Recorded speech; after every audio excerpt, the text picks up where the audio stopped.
Aujourd'hui, depuis hier, nous sommes à cette foire. Nous avons rencontré des personnes qui sont dans le domaine des équipements, dans les équipements agricoles, les équipements de transformation. Nous avons aussi rencontré des personnes qui sont des institutions qui sont sous la tutelle du ministère de l'Agriculture. Nous avons aujourd'hui aussi rencontré toutes les entités qui sont dans le domaine financier qui pourront accompagner les membres de cette coopérative agro-commerciale de Kolda.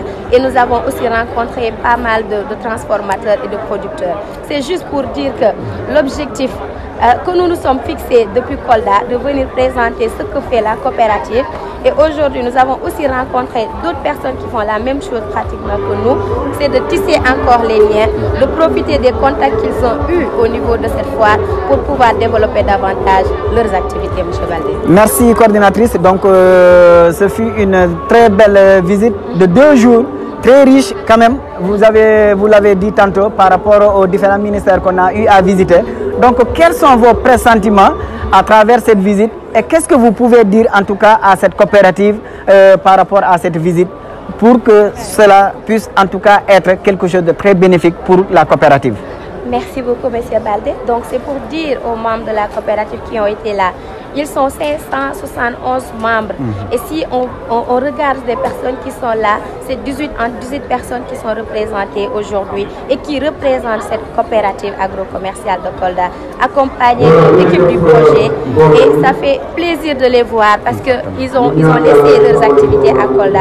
Ils sont venus par le biais de cette coopérative. C'est juste profiter des contacts qu'ils ont eus, des orientations aussi qu'ils ont obtenues à travers les institutions qui sont sous la tutelle du ministère de l'Agriculture et des institutions financières. Parce que beaucoup de personnes qu'ils ont rencontrées ont eu à définir quelles sont les modalités d'obtention de financement et d'accompagnement, de renforcement de capacité, que ce soit sur les techniques de transformation ou sur le professionnalisme de ce qu'ils font. Alors, je les demande, je prie Allah aussi que ces personnes-là puissent profiter de ça, que la coopérative puisse se réunir pour ressortir les résultats phares de ce que nous avons trouvé à la FIARA 2025, M. Baldé. Et je souhaite bon succès, plein succès à cette coopérative agro-commerciale de la région de Kolda. Voilà, merci Madame Mané, coordinatrice du projet PAC au niveau de l'association Gouné. Donc, en tout cas, j'ose espérer et j'ose croire que vraiment, à partir d'aujourd'hui, la coopérative va prendre un très bon en avant par rapport à tout ce qui a été fait, toutes les visites qu'on a eu à faire au niveau des ministères et le plus rapidement possible. En tout cas, nous tous, nous souhaitons que vraiment ça soit vraiment un plein succès à cette coopérative qui est au niveau régional et que toutes les filiales en tout cas puissent vraiment bénéficier de ces contacts et passer à l'action, c'est le plus important. Donc votre dernier mot, coordinatrice.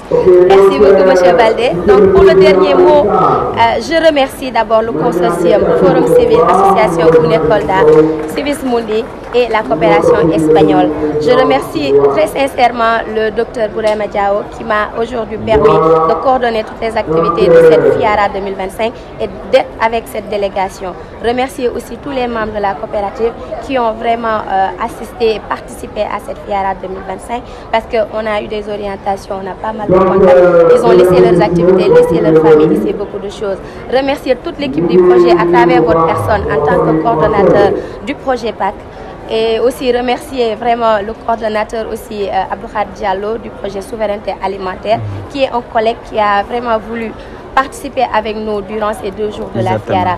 Remercier les populations de Kolda qui nous suivent depuis Kolda et tout le Sénégal. Je vous remercie. Merci coordinatrice Madame Mané mi arta dum e pulartan pour enen pimbawen hebde hono hen du wadira tasare e nder fuladu meden. Donc on jarama on calminama minen do hande do FIARA go Dakar dum woni 6S. Minen do depuis heccanki ha hande do yaate do ko projet PAC min ko Ibrahima Balde coordinateur projet PAC to Forum Civil. Donc min do ardi e collègue am di mais kala ko jidon do ko pi ko e coopérative hebe tawa. Donc o visite comme ni no mo wi dum e français ni ko visite mo gandiranta yo taw min en jara vraiment wabbe initiative be dum woni docteur Bourama Diawo e maître Camara ka en piwbe gandiranta yo vraiment ko ka en ngoni sababu duudo dini pour wallugol odo coopérative. Objectif odo visite hande ko dowrugol équipe PAC o owta be yimbe gonbe do be o coopérative pour be ngara do be mbawa waddude e minen do balde didi visite hande min mbawa yaade kala do wawte yaade. Donc bo haali dum do mo wi en yo vraiment objectif o dini leeri ko hoɗum hen mbawten arde ɗo mbawanen keɓande ko e meɗen ko naftorɗen te kadi mino wawi ɗaminade yo mi suusi wiide yo vraiment e ɗe balɗe ɗiɗi en keeɓi ɗo ko heewi par ce que mbo waɗi ɗum ɗo cité ministére ji hande ɗi gandiranta yo ɗini ɗo mbaɗi se représenté ɗi foof Allah waɗi yo depuis hanki ha ɗo ɗo yaate ɗo yimɓeɓe jiilima hen wona yiilagol tan yaaha ko mais ko yeehi jooɗodi e mumen te kadi en keeɓi ɗo orientation ji ɗi gandiranta yo manam peeje ɗe en mbawtano hebde ta eɗen jooɗi Kolda par ce que en jii yo nguɗo ngu laamu kesum o istan e ɗi o ɗumanin ɗo kanti mo jiinon ɗo o foof ko kala ko yaari e affaire ndema gaynaka tan wonɗo te enen oɗo coopérative ko ɗum sumgi ɗum te kadi si en jiwi ɗon han par rapport e ko mbawten naftorde ko en jii ɗo hanki hay derder e hoore muɗum yo en jooɗodi e mumen ɗo en mbaɗi jewte kewɗe kala ɗo jaaɗen yimɓeɓe gokkama des outils nécessaires mbaɗi échange contact ji pour vraiment coopérative o wawa hebde ko naftori mais wona yaaha naftora jooɗo ko ɓuuri hen tentude ko coopérative o hande simbo yeehi han ɓe mbaɗa le plus rapidement possible plan d' action koɓe keeɓi ɗo ko pi ɓe mbawa ɗum wadde feere hono hen ɗum ɗon ɗum waɗirte matérialisé pour wona quelque chose de très concret ɗum ɗon ɗum yimɓeɓe e nanga hen ha tiiɗa pour vraiment enen piyu mbawen hebde ko addi en ɗo ko donc pour tan watano junnudol haala mo haali ɗo ko heewi e français mais mi arta tan e ɗeɗo ɗe toɓɓe ɓurɗe wadde hen importance ɗe e affaire nduɗo ndu ɗumani hono heewiɗe oɗo o meɗen visite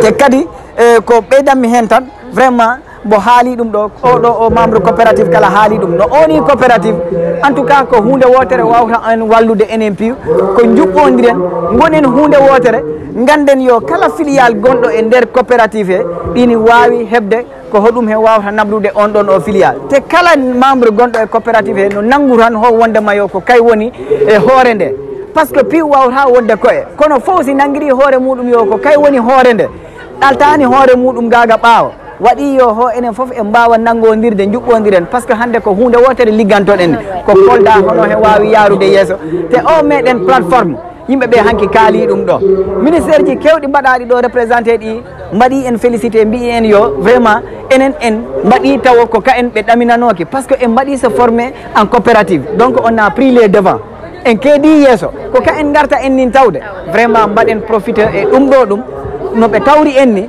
ta enen ɓe tawi en yo en pokkitani ko e meɗen ha ko ɗum mbinomi yo mi ɓeyda hen te mino ñagano en enen fof duttoɗen e jaam Allah yettina en e jaam vraiment kala gonɗo e coopérative e équipe paɗɗo ka en piwɓe calminama ɓe jarama merci mi salmini on voilà ko jaam woni dande amen kono leydi ndi yaari yeeso immini men